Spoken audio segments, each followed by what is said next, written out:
Halo Sobat Football Lovers, kembali lagi di channel Bal News 2. Nah, kali ini di channel ini kami membahas berita seputar olahraga sepak bola. Dari mulai berita timnas Indonesia, informasi Liga Indonesia, informasi Liga seputar internasional. Bagi kalian yang belum subscribe channel ini, bisa langsung di subscribe dan nyalakan loncengnya agar kalian tidak ketinggalan video terbaru dari kami. Baiklah, langsung saja kita masuk ke video pembahasannya. Peluang dua keturunan grade A terbuka bela timnas Indonesia. STY jadi inspirasi pelatih muda Korea Selatan. Ketua Federasi Sepak Bola Palestina diancam penjara berkat Israel. Simak informasi selengkapnya hanya di Garuda Space Update.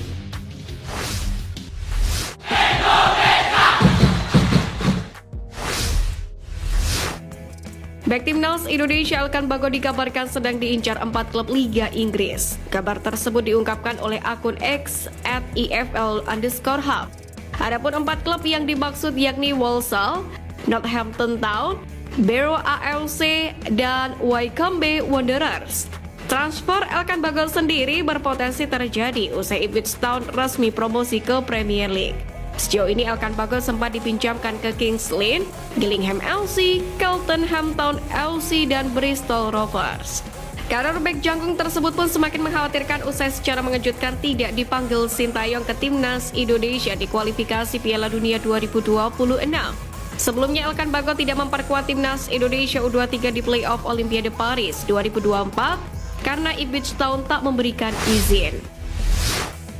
Dua pemain keturunan Kevin Dix dan Miss Hilgers gagal mendapatkan satu tempat di skuad Belanda yang akan berlaga di Euro 2024. Keduanya kalah saing dengan nama-nama tenar seperti Virgil van Dijk, Daley Blind, dan Nathan Ake, bahkan Mickey van de Ven. Situasi tersebut bisa dimanfaatkan oleh PSSI untuk memprospek Kevin Dix dan Miss Hilgers untuk membela timnas Indonesia. Terlebih kedua pemain keturunan grade A tersebut memang sempat diminati oleh Sintayong. Keduanya bahkan nyaris menjalani proses naturalisasi. Namun kala itu mereka membatalkannya dengan alasan izin dari orang tua. Kini situasinya lebih memungkinkan karena Dix dan Hilgers bukan pilihan utama di skuad Belanda. Kondisi itu bisa membuat keduanya berubah pikiran.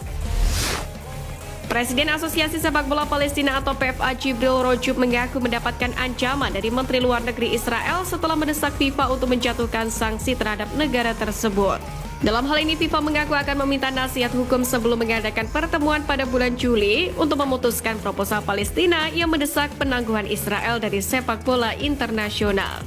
Presiden FIFA Gianni Infantino sendiri mengungkapkan rencana tersebut pada Kongres Tahun Organisasi di Bangkok setelah PFA menyampaikan argumen yang menuduh Asosiasi Sepak Bola Israel atau IFA melanggar undang-undang FIFA dengan perang yang terjadi di Gaza. Namun Infantino menegaskan bahwa mulai sekarang akan memberikan mandat kepada ahli hukum independen, yakni untuk menganalisis 3 permintaan dari PFA dan memastikan statuta FIFA diterapkan dengan cara yang benar. Ketua Badan Tim Nasional atau BTN Sumarji mengungkapkan proses dibalik terpilihnya Tanzania sebagai lawan uji coba timnas Indonesia. Sumarji menjelaskan bahwa Tanzania sebetulnya bukan satu-satunya tim yang dihubungi oleh BTN. Bahkan PSSI juga menghubungi Selandia Baru dan juga India. Namun pada akhirnya Tanzania menjadi negara yang paling memungkinkan serta paling berniat datang ke Indonesia.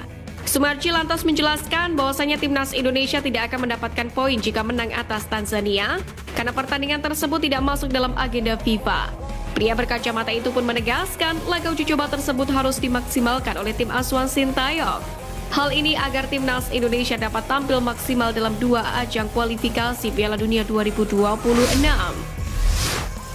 Elkan Bagot yang merupakan andalan Indonesia sejak AFF 2020 telah kehilangan status sebagai pilihan utama dalam beberapa laga terakhir. Meskipun demikian, pada laga-laga di mana Bagot absen termasuk saat melawan Vietnam di Piala Asia 2023 kemarin dan 2 laga melawan Vietnam pada Maret 2024 kemarin lantaran cedera, Indonesia selalu menang dan tidak kebobolan. Elkan Bagot bisa dikatakan masih penting bagi timnas Indonesia. Namun stok pemain yang tersedia memberikan kedalaman skuad yang cukup bagus tanpanya. Jesus dan Jordi Amat dapat menjadi andalan utama dengan performa yang konsisten, sementara Justin Hubner dapat mengisi banyak peran di lini belakang. Rizky Ridho yang konsisten juga menjadi pilihan yang kuat, bahkan sebagai salah satu kapten timnas Indonesia. Kemudian Muhammad Ferrari yang tampil apik di Piala Asia U23 2024 kemarin juga menambah opsi yang solid bagi tim serta sebagai prospek jangka panjang skuad Garuda. Ketua Umum PSSI Erick Thohir menegaskan bahwa Piala AFF bukan prioritas timnas Indonesia. Hal tersebut disampaikan Erick Thohir ketika diwawancarai oleh Rosiana Silalahi. Erick Thohir menjelaskan selama kepemimpinannya, timnas Indonesia wajib tembus peringkat 100 besar FIFA. Kontrak Sintayong sendiri sudah pasti dilanjutkan setelah memenuhi target lolos 16 besar Piala Asia 2023 dan 8 besar Piala Asia U23 2024. Rencananya penandatanganan kontrak pelatih yang akrab disapa STY itu akan dilakukan pada pekan depan. STY pun lantas bertekad untuk memenuhi 2 target terdekatnya.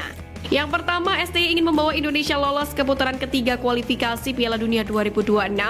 Ia pun bertekad menyapu bersih 2 laga sisa di grup F dengan kemenangan.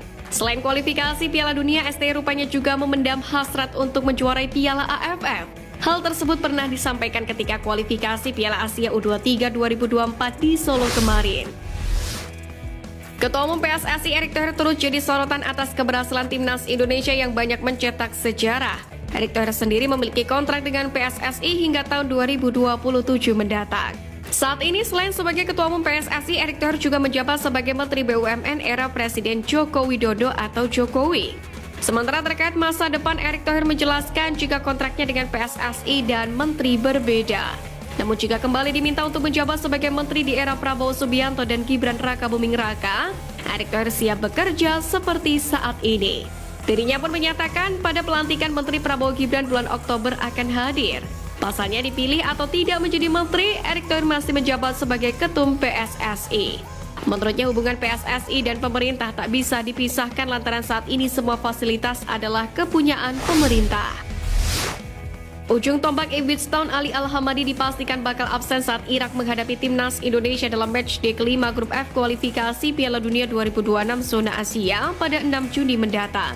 Al-Hamadi terpaksa dipinggirkan karena harus menjalani operasi pada otot aduktor yang dideritanya pada akhir musim ini. Al-Hamadi merupakan pencetak gol kelima Irak ketika menggasak timnas senior dengan skor 5-1 di Basra pada pertandingan perdana grup F November tahun lalu. Al-Hamadi sudah naik meja operasi 3 hari kemarin dan diminta untuk beristirahat selama 5 pekan selepas menjalani operasi. Bagi Irak, 2 laga sisa di putaran kedua kualifikasi Piala Dunia 2026 zona Asia ini sudah tidak menentukan.